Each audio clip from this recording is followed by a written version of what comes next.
There's a certain kind of exhaustion that sleep doesn't fix. You wake up after 8 hours and still feel heavy. Not in your body, but somewhere deeper. It's like your soul is carrying invisible luggage you can't put down. And when people ask, what's wrong? You can't point to anything specific. Because it's not one big thing that broke you. It's 1,000 little things that quietly drained you over time. See, people who are tired of existing don't necessarily want to disappear. They just want the noise to stop. The noise of expectations. The noise of comparison. The noise of pretending to be okay when every day feels like a performance you didn't audition for. Psychologists call this state emotional exhaustion, a point where the mind stops fighting, not out of weakness, but out of depletion.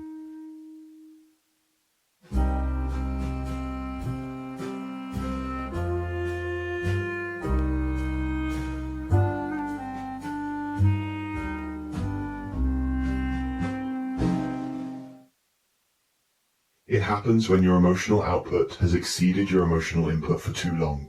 When you keep giving energy to survive but receive very little back in return. It's not always visible. On the outside, these people might look functional, working, smiling, doing what needs to be done. But inside, everything feels muted. Joy feels like a distant language they once knew how to speak, but can't remember anymore. What's fascinating is that this isn't just emotional. It's biological. The brain, under prolonged stress, begins to rewire itself for survival. It starts filtering experiences through the lens of fatigue. The reward systems slow down, dopamine responses weaken, and motivation, that spark that makes life feel meaningful, fades like a dimming light bulb. So, when someone says, "I'm just tired," it's not laziness. It's the mind saying, "I've been carrying too much for too long." This is where psychology meets humanity, because behind every tired soul is a story, not of failure but of effort. People who are tired of existing are often the ones who've tried too hard to keep everything together. They're the peacemakers, the helpers, the ones who always show up even when they have nothing left to give. They've learned how to survive in chaos, but never how to rest in peace. Think about it. We live in a world that rewards productivity, not peace. You're praised for working overtime, but never for taking a quiet day to think. You're celebrated for pushing through, but rarely for slowing down. So what happens? People learn to equate worth with movement, and when they finally stop, they feel guilty, as if rest is a form of failure. This guilt is part of what keeps people trapped in quiet exhaustion. The mind starts whispering, "You don't deserve rest until you've earned it." But that's the paradox. If you wait until you've earned rest, you'll never get it. Because in modern life, there's always more to do, more to prove, more to fix. And so you keep running even when you've forgotten why you started. One of the most painful truths is this: being tired of existing doesn't mean you're weak. It often means you've been strong for too long. You've carried emotions you never processed, responsibilities you never asked for, and expectations that no one could possibly meet. And after years of pretending that weight doesn't matter, your spirit begins to whisper, "I can't keep doing this." There's a psychological term called anhedonia, the inability to feel pleasure. It's not about sadness, it's about emptiness. Imagine living in grayscale, where even good things feel neutral. That's what happens when the brain goes into self-preservation mode. It stops reaching for joy because it's learned that joy is unreliable. It's safer to expect nothing than to be disappointed again. People in this state often start pulling away, not because they want to, but because social energy becomes too expensive. Even small talk feels like lifting a mountain. They might cancel plans, stay silent in conversations, or spend more time alone. Not because they hate others, but because their nervous system can't handle one more emotional demand. But here's the thing most people misunderstand. These individuals aren't giving up. They're trying to protect themselves. When the world becomes too loud, isolation feels like a form of safety. It's like finding shelter in a storm. And even though the silence can feel empty, at least it doesn't hurt. This kind of fatigue is cumulative. It builds up from years of emotional suppression. Every "I'm fine" you said when you weren't. Every time you smiled instead of cried. Every time you stayed quiet to avoid conflict. Each of those moments adds up until one day you can't fake energy anymore. That's when you start noticing small signs. Music doesn't hit the same. Laughter feels forced. Time feels slower. You look around and wonder when life stopped feeling like life. There's another layer to this too, meaning fatigue. When people lose touch with what gives their life purpose, everything starts to feel heavy. It's not that they hate their existence, it's that they can't find a reason to keep repeating it. Wake up, work, scroll, sleep, repeat. Days blur together, and slowly they start asking questions like, what's the point? But the question itself isn't hopeless. It's a sign of awakening. Because when the soul asks, what's the point? It's really saying, I need a reason to stay. This moment, as bleak as it feels, is often where transformation begins. Because tiredness, in its deepest form, is a signal. A message from the subconscious saying, something in your life is no longer aligned with who you are. And that realization, while painful, can also be freeing. It means there's something to be reclaimed. Purpose, authenticity, or even simple peace. One of the most profound discoveries in psychology is that meaning is medicine. Viktor Frankl, a psychiatrist who survived the concentration camps during World War II, wrote that humans can endure almost any how if they have a why. People who rediscover their why often find their energy returning, not instantly, but gradually. The tiredness begins to shift from despair to direction. It's the difference between I'm exhausted because nothing matters and I'm exhausted because I'm growing. So maybe the goal isn't to erase the tiredness. Maybe it's to listen to it, to treat it as a messenger instead of a curse, because somewhere inside that exhaustion is a voice whispering, you've outgrown something. Maybe it's a job that drains you, a lifestyle that no longer fits, a version of yourself that survived but no longer thrives. And if you're feeling that pull, that quiet ache that says, there has to be more than this, you're not broken, you're awakening. There's a strange beauty in that. Because people who've known the weight of emotional exhaustion often become the most compassionate souls you'll ever meet. They understand pain without words. They sense when others are struggling even behind smiles. They learn to speak softly, love deeply, and value honesty above everything. Because they've learned that pretending doesn't heal. And maybe that's the paradox of being tired of existing. It humbles you. It strips away illusions and forces you to look at what's real. You start to realize that life isn't about constant achievement or endless motion. It's about alignment, about finding the quiet spaces where you can breathe without pretending.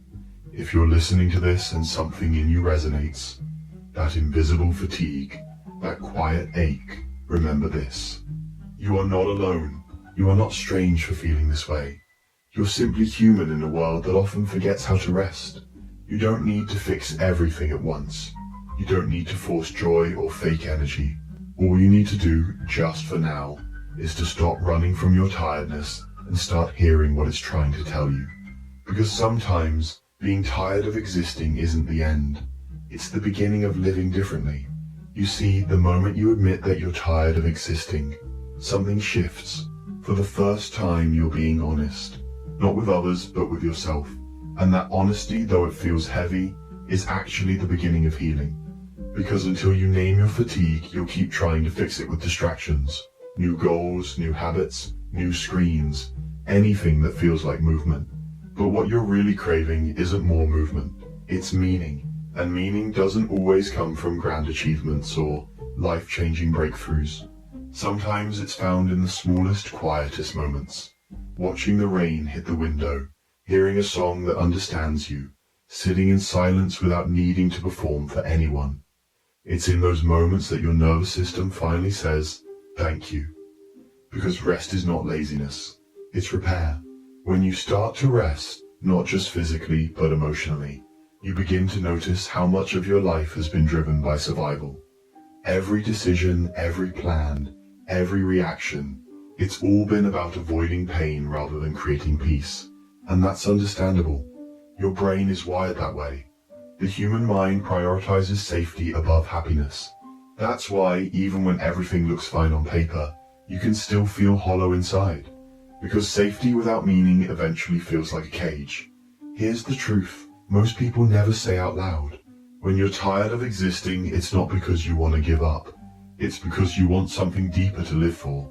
You want a reason that makes waking up feel worth it again. A reason that's bigger than obligation or habit. And the beautiful thing is, that reason doesn't have to be huge. It just has to be real. In psychology, there's a concept called existential fatigue. It's when the soul grows weary from living without a clear purpose. Not because life is bad, but because it's directionless. You can have comfort, stability, even success. But if it's not aligned with who you truly are, it will drain you. Humans aren't meant to simply survive routines. We're meant to feel alive in them. That's why people who go through this kind of emptiness often start questioning everything. Their career, their values, their relationships. Not because they're lost, but because their soul is tired of pretending. It's saying, this version of life no longer fits. And that realization, though painful, is sacred. Because it's the first step toward authenticity. You begin to ask deeper questions. What would my life look like if I stopped chasing approval? What would I do if I wasn't afraid of disappointing others? What if peace mattered more than productivity? And suddenly the exhaustion starts to make sense. It wasn't weakness, it was resistance. Your mind fighting against a version of life that no longer aligns with your truth. Here's something most people overlook. Energy doesn't just come from sleep or nutrition. It comes from alignment. When your actions reflect your values, you feel light. When they don't, even small tasks feel impossible. That's why you can work 12 hours on something you love and feel energized, but 2 hours on something you hate and feel destroyed. The body follows the soul. So what can someone do when they feel this tired? The answer isn't to overhaul your life overnight. It's to begin small acts of honesty. Start noticing what drains you. Start noticing what nourishes you. Maybe it's certain people. Maybe it's your routine. Maybe it's the version of yourself that's always trying to appear strong. Once you see those patterns, you can begin to release them. Not in a dramatic way, but gently. Because healing isn't a performance, it's a quiet returning. Somewhere along the way, you start realizing that the world isn't asking you to be perfect. It's you who's been demanding that. You've built impossible standards out of fear that if you rest, you'll fall behind. But behind what? Behind who? No one really knows what they're doing. Everyone is just trying to find small reasons to keep moving forward. And the moment you stop comparing your timeline to others, you begin to see that peace was never behind achievement. It was always behind acceptance.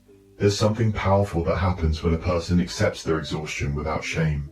It transforms the way they treat themselves. Instead of pushing harder, they start listening deeper. Instead of asking, what's wrong with me? They ask, what is my mind trying to tell me? And slowly that question becomes the bridge back to life. You start rediscovering wonder. Not the loud, cinematic kind, but the subtle kind.